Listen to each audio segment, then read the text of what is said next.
About 1 in 4 college students are both first generation and from low-income backgrounds, making the path to a college degree especially challenging. At Boston College's Messina College, a new 2-year, fully residential associate's degree program, a wide range of support is helping change that. John Yang visited the Brookline, Massachusetts campus to learn more as part of our ongoing series, Rethinking College. For a second-year Messina College student, Lucenzia Robertson, who goes by Lou, time with her mother, Evelyn, and her older brother, Lukens, is the perfect way to celebrate the end of midterm exams. While she misses home and her close-knit family, she says she felt comfortable the very first time she set foot on this campus when she was a high school senior. I came home to my mom and I was like, Mom, this is where I want to be. This is where I feel like I belong. And having seen her mother deal with health issues, she knew what she wanted to do, study to become a nurse. That motivated me to want to be in the healthcare because I want others to know that they're not alone in the hospital. Messina is the 2-year associate degree program of Boston College, a nationally ranked private liberal arts school. If students finish Messina with a 3.4 grade point average or better, they're guaranteed a spot in BC's bachelor's degree program. Messina enrolled its first class in 2024, and 96% returned this year. Messina College is tailored for low-income and first-generation students, the very students, research shows, who are least likely to finish college.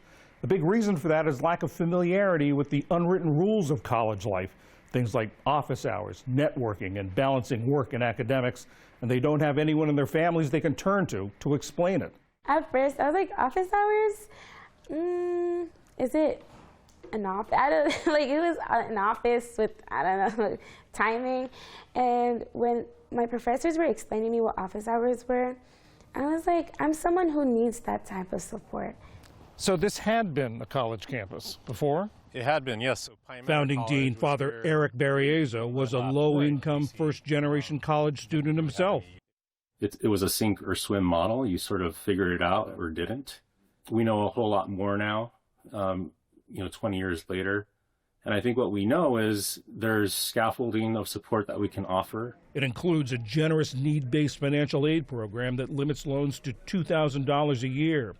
All students get free housing, meals, textbooks, even laptops that are theirs to keep. In my college experience, the residential piece was critical because, there's so much that goes on after your class time that students need to be part of, and that contributes to their formative experience at a Jesuit university, but any university for that matter. There are similar programs at a small but growing number of private 4-year liberal arts universities, many of them religiously affiliated. We need more strivers. We need more lower income students, more first generation college students, because that is what America is. Professor Anthony Jack, also a first generation graduate, studies higher education leadership at Boston University. My question is, have we extended the invitation without preparing for the occasion? We are extending invitations to eager, able, excited youth to become members of our community, but are we doing the necessary work to make them be able to be just that, full members? Boston College spends about $40,000 a year per Messina student. Not every school can afford that kind of investment.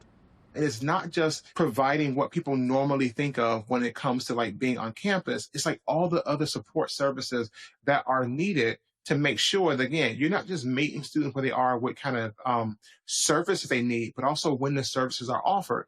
Given the population of students have responsibilities that your traditional 18 to 21-year-old does not. Messina enrolls only 100 new students a year. Small class sizes allow professors to foster students' confidence and academic success. Attendance is closely monitored. A missed class triggers a check-in call. The academic year runs from July to May. That gives first-year students the summer to adjust to campus life. It also reduces the number of classes students take each semester. It doesn't matter who gets first, second, or third.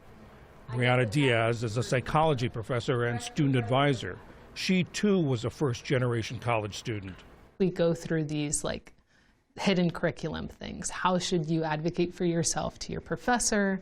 How should you study? What do you do if you fail? Like, that's probably going to happen in college, and how can you bounce back in a productive way? Associate Director of Student Success, Genevieve Green, knows that every student has individual strengths and challenges. And a lot of them have worked, or they're helping out at home, they've got a lot of responsibilities, and so they're not necessarily used to asking for help. So our primary goal is really just to get to know every student. They joke with us that we know their blood type, but get to know them really, really well so that we can tailor a plan that really works for them. Second-year student Michael Mello is majoring in applied psychology and human development. To be honest, college wasn't something that was in my mind. His mother died in the summer before his freshman year in high school, leaving him and his older sister on their own.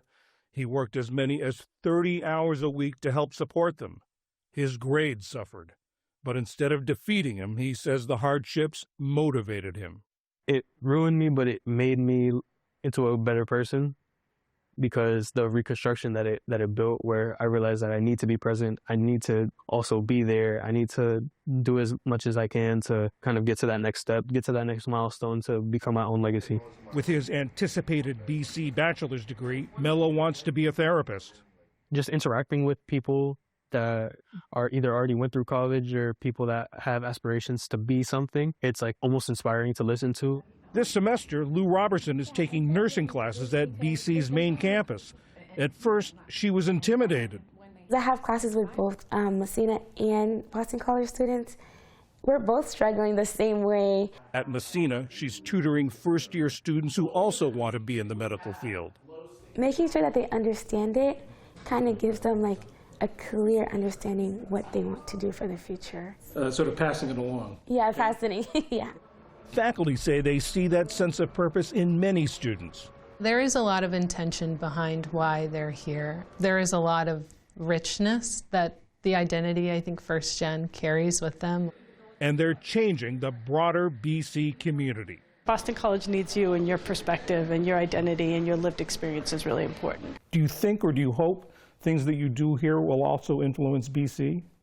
Absolutely. These students are already enriching that campus. Time will tell the impact of that overall, but these students have the ability to create a lot of impact for their families, and the generations of potential college students who will follow them because of their example. Growing up in Haiti, Lou Robertson's mom didn't have the chance to go to college, so seeing her daughter as a college student is a dream come true. Do you think she's going to make a good nurse? She'll be a good nurse? Yes, good nurse. When I come here, everybody come in. You can see her is a good student. She's wonderful. And just the sort of student whose life Massena College has the potential to change. For the PBS NewsHour, I'm John Yang in Brookline, Massachusetts.